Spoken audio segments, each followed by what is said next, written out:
Buenas noches, hermanos. Es un gusto estudiar la palabra de Dios en esta noche.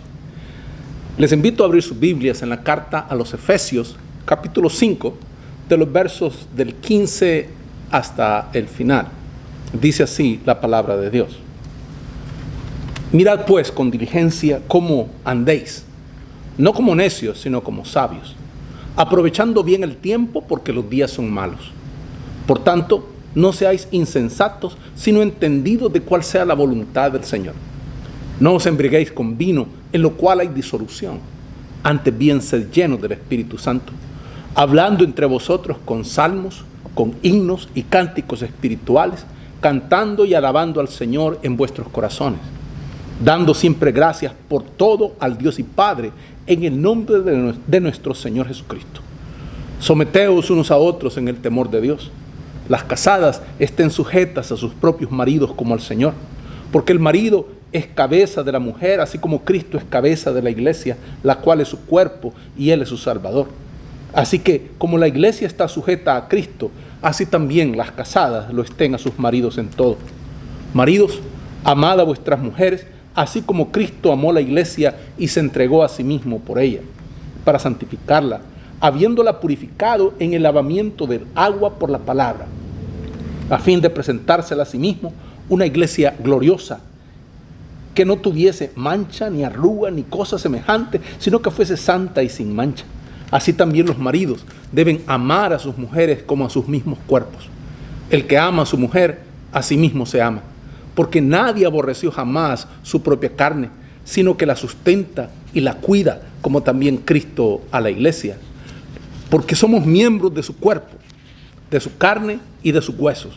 Por esto dejará el hombre a su padre y a su madre y se unirá a su mujer, y los dos serán una sola carne. Grande es este misterio, mas yo digo esto respecto de Cristo y de la iglesia. Por lo demás, cada uno de vosotros ame también a su mujer como a sí mismo, y la mujer respete a su marido. La exhortación general de Pablo termina con una llamada a sus conversos a vivir como sabios. Los tiempos en los que vivían eran malos, justo como los nuestros. Debían rescatar todo el tiempo que pudieran del mal uso que le daba el mundo. Pablo pasa a presentar un contraste entre lo que era una reunión pagana y lo que era una reunión cristiana. Una reunión pagana solía degenerar en orgía. Es significativo que seguimos usando hoy en día la palabra simposio, en el sentido de conferencia o reunión en que se examina y discute determinado tema. La palabra griega simposium quiere decir literalmente una fiesta para beber. Usualmente decían, uno tiene que llenarse de algo. Los paganos encontraban lo que buscaban emborrachándose de vino y entregándose a placeres mundanos. El cristiano encuentra la felicidad en estar lleno del Espíritu Santo. De este pasaje podemos deducir ciertos hechos acerca de las reuniones cristianas primitivas. Uno, la iglesia primitiva era una iglesia que cantaba, que le gustaba cantar. Se caracterizaba por los salmos, himnos y canciones espirituales.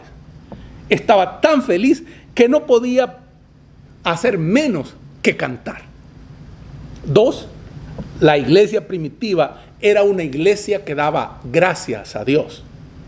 Le resultaba natural el darle gracias a Dios por todas las cosas, en todos los lugares y en todas las circunstancias.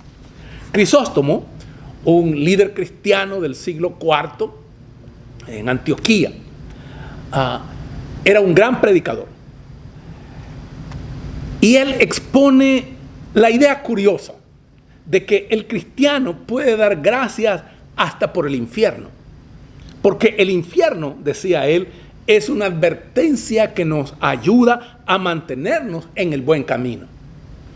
La iglesia original, la iglesia primitiva, era una iglesia que daba gracias a Dios. Era una iglesia en la que sus miembros estaban alucinados con la maravilla de que el amor de Dios los hubiera buscado y salvado. Y porque sus miembros estaban seguros de que estaban en las manos de Dios. La iglesia original, en tercer lugar, la iglesia original era una iglesia en la que los miembros se honraban y se respetaban mutuamente. Se honraban el uno al otro, se respetaban el uno al otro. Pablo dice que la razón de este mutuo honor y respeto era que honraban a Cristo. Se veían los unos a los otros, no a la luz de sus profesiones o niveles sociales, sino a la luz de Cristo. Y por tanto, veían la dignidad de cada persona, porque la dignidad de una persona solamente puede verse a la luz de Cristo. Luego, a partir del verso 22, uno, al leer este pasaje, uno no se puede dar cuenta plenamente de lo maravilloso que es. A lo largo de los años, el sentido cristiano del matrimonio se ha llegado a aceptar ampliamente. La mayoría todavía lo reconocen como un ideal, aún en estos días permisivos en los que vivimos. Incluso cuando en la práctica se está muy lejos de lograr ese ideal, siempre ha estado presente en las mentes y en los corazones de las personas. Basta con que vivan en un ambiente cristiano y eso está en la mente y en el corazón.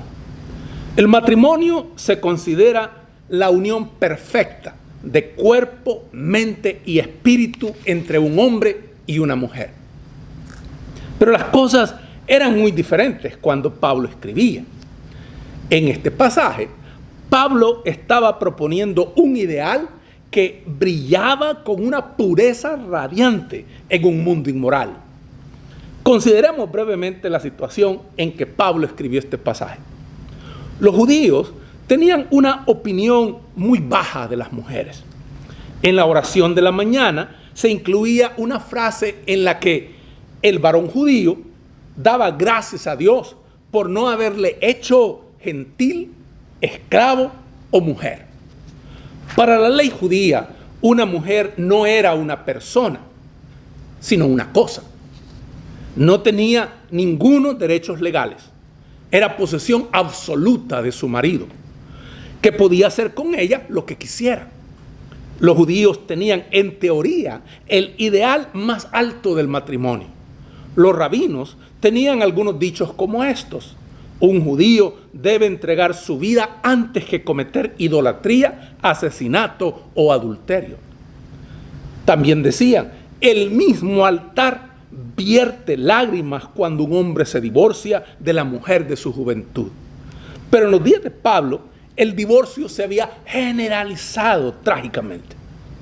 La ley del divorcio se resume en Deuteronomio 24:1 y dice así: cuando alguien toma una mujer y se casa con ella, si no le agrada por haber hallado en ella alguna cosa indecente, le escribirá carta de divorcio, se le entregará en mano y la despedirá de su casa. Está claro que todo dependía de cómo se interpretara la frase alguna cosa indecente. Los rabinos más estrictos, siguiendo al famoso rabino Shammai, mantenían que quería decir adulterio y nada más. Y declaraban que aunque la mujer fuera tan malvada como Jezabel, su marido no se podía divorciar de ella nada más que por adulterio. Los rabinos más liberales, siguiendo al igualmente famoso rabí Hillel, interpretaban la frase de la manera más amplia posible. Manifestaban que quería decir que un hombre se podía divorciar de una mujer si ella le echaba a perder la comida poniendo demasiada sal, o si salía a la calle con la cabeza descubierta, o si hablaba con otros hombres en la calle, o si hablaba mal de los padres de su marido, o si era alborotadora o rencillosa o pendenciera. Todos esos eran motivos y razones para que un hombre se divorciara de una mujer. Un cierto Rabí Akiva interpretaba la frase si ella no encuentra gracia en sus ojos, en el sentido de que el marido podía divorciarse de su mujer simplemente porque había encontrado a otra mujer más atractiva. Es fácil suponer cuál de las dos escuelas de pensamiento tuvo mayor seguimiento. Dos hechos ponían las cosas peor en la ley judía. El primero, que la mujer no tenía posibilidad legal de divorciarse, excepto si su marido contraía lepra, o era apóstata, o se dedicaba a un negocio repugnante, como por ejemplo el de curtidor de cueros, que conllevaba el recoger y usar excremento de perro. Hablando en general, el marido, bajo la ley judía, podía divorciarse de su mujer por cualquier razón, pero la esposa no podía divorciarse de su marido por ninguna razón. Segundo, el procedimiento del divorcio era desastrosamente fácil. La ley de Moisés decía que el hombre que quisiera divorciarse de su mujer no tenía que hacer más que entregarle una notificación escrita que dijera que esto sea la nota de divorcio y la carta de despedida y el documento de liberación para que puedas casarte con quien quieras. Esas eran las palabras que tenían que escribirse en el documento. Todo lo que el marido tenía que hacer era entregarle en su mano a su mujer esa carta en presencia de dos testigos. Esa nota de divorcio y el divorcio quedaba consumado. Eso era todo. Eso era todo el procedimiento de divorcio. Desastrosamente fácil.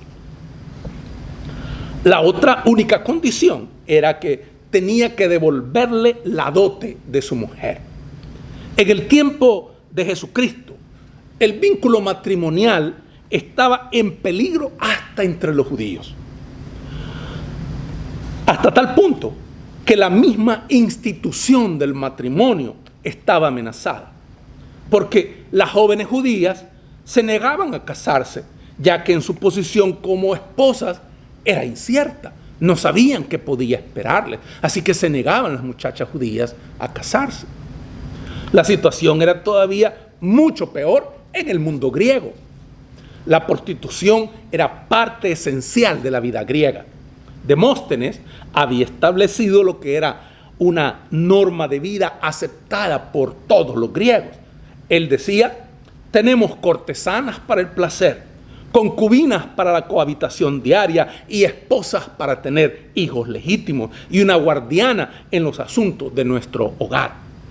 La mujer llevaba una vida totalmente reclusa en las clases respetables. No tomaba parte en la vida pública. No salía nunca sola a la calle. No aparecía en banquetes o en ocasiones sociales. Tenía sus habitaciones privadas a las que no tenía acceso nada más que su marido. Y todo esto, como decía Jenofonte, para que viera lo menos posible, oyera lo menos posible y preguntara lo menos posible. Esa era la mentalidad griega de la antigüedad. Una mujer griega respetable estaba educada de tal manera que resultaban imposibles la compañía y la conversación en el matrimonio con ella. En el matrimonio. Sócrates mismo preguntaba, ¿hay alguien a quien le confíes cuestiones más serias que a tu mujer? ¿Hay alguien con quien hables menos que con tu mujer? Vero fue el colega imperial de Marco Aurelio, del emperador Marco Aurelio. Su mujer le echaba en cara el que se relacionara con otras mujeres. Y la respuesta de él era que ella tenía que darse cuenta de que la posición de esposa tenía que ver con el honor y no con el placer. Los griegos esperaban que la esposa gobernara el hogar y que cuidara de los hijos legítimos, pero ellos se buscaban el placer y la compañía en otro sitio, con otras mujeres. Lo que ponía las cosas todavía peor era que en Grecia no había un procedimiento legal de divorcio. Como decía alguien, el divorcio en Grecia era cuestión de capricho. La única seguridad que tenía la esposa era que había que devolverle la dote. Y si el marido se la había gastado, entonces no había manera en que pudiera devolvérsela, por lo tanto continuaba casado con ella. Pueden ver lo incierto que era el matrimonio para una mujer, una situación tan injusta, vista desde todo punto, ¿no? Desde todo punto. La vida de hogar y de familia estaba a punto de extinguirse y la fidelidad ya no existía. Las cosas aún estaban peor en Roma. La degeneración era trágica. Durante los primeros 500 años de la República Romana, no se había dado ni un solo caso de divorcio. El primero del que se tiene noticia fue el de Spurius Carvilius Ruga, en el año 234 a.C. Ese fue el primer divorcio que se tiene registrado como tal. Pero en los días de Pablo, la vida romana de familia estaba deshecha. Séneca escribe que las mujeres se casaban para divorciarse y se divorciaban para casarse. En Roma no se fechaban los años con los números, sino con los nombres de los cónsules.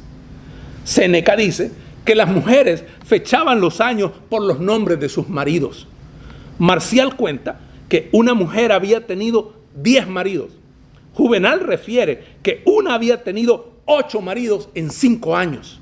Jerónimo dice que era verdad que en Roma había una mujer que se había casado con su 23º marido.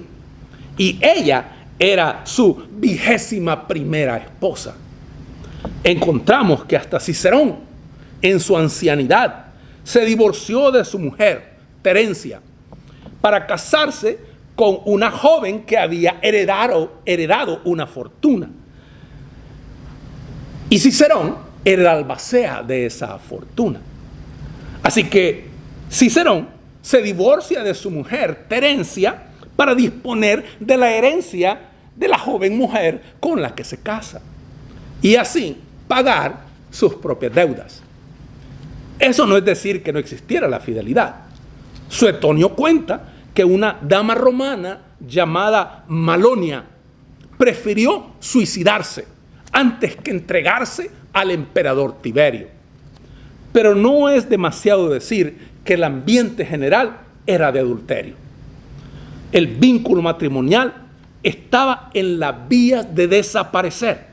Ese era el trasfondo cuando Pablo escribía. En este precioso pasaje no estaba exponiendo ideas que todo el mundo aceptara. Estaba llamando a las personas a una nueva clase de pureza y una relación nueva en su vida matrimonial. No se puede exagerar el efecto purificador del cristianismo en el hogar en el mundo antiguo, ni los beneficios que el Evangelio trajo a las mujeres. La situación era difícil, así como lo es hoy. Pero también en medio de esa situación difícil, la luz del Evangelio brilla para traer dignidad a hombres y a mujeres, traer dignidad al matrimonio, traer dignidad a las personas. El Evangelio es el que hace eso, cuando rindes tu vida a Cristo y le invitas a entrar en tu corazón. El Evangelio trae dignidad a todas las mujeres. Mis hermanos, mis hermanas, que Dios les bendiga.